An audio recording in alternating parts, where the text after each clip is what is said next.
Hello, আমি Riya and welcome to reality check. This is the series call blast from the past, যেখানে আমি আমার ছড়ানোগুলো নিয়ে খুব প্রাউডলি কথা বলি।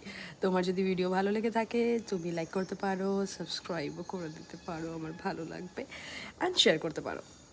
বেসিক্যালি আজকের এপিসোডটা এটা এটা ছড়ানোর থেকে শিক্ষা নেওয়া বেসিক্যালি।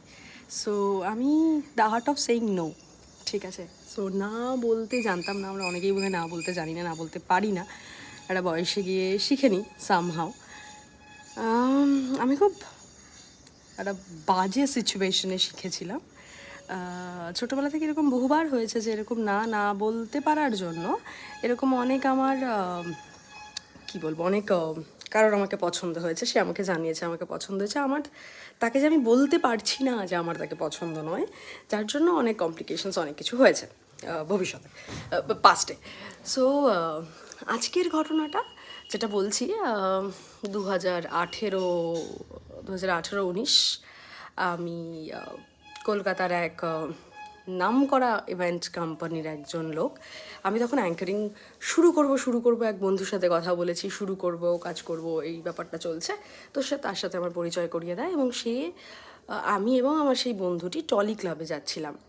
সো সে আমি জানি না কেন আমার বন্ধুটি সামনে বসে, এখন আমি তাকে বন্ধু বলছি, তখন বন্ধু ছিল এখন নেই। সে সামনে বসে এবং সেই লোকটির সাথে আমাকে পেছনে বসায়। আমার বন্ধুটিরই কমন, মানে বন্ধুটিরই ফ্রেন্ড ছিল লোকটি, এবং আমাকে পেছনে বসায় এবং বেশ কিছুক্ষণ কথা বলার পরে সে খুব অসভ্যের মতো আমি একটা ড্রেস পরেছিলাম নীল লেন্থের, অসভ্যের মতো আমার পায়ে হাত দেয় এবং আমি হাতটা সরিয়ে দিই। বাট তারপরও আমার এই সাহসটা তখন হয়নি যে আমি ক্যাবটা থেকে নামবো এবং নেমে চলে যাব, ওখান থেকে বেরিয়ে যাব। সামহাও সেই সাহসটা তখনও আমার হয়নি।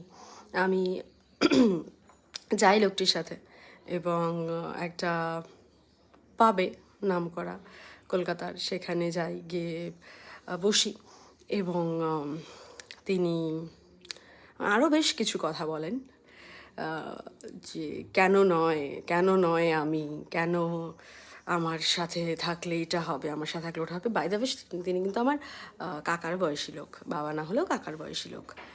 সো এই পুরো বিষয়টা হয় এবং সেদিন আমি ওনাকে ধাক্কা মেরে, আমার মনে আছে ধাক্কা মেরে রাস্তার পাশে ফেলে দিই একটা সময় এবং একটা ট্যাক্সি ধরে চলে যাই লাস্টে। সেদিনের ওই ইনসিডেন্টটা আমাকে না বলতে শিখিয়েছিল, নিজের নাটা স্পষ্ট করে বলতে শিখিয়েছিল। বাই, পরের এপিসোডে দেখা হচ্ছে।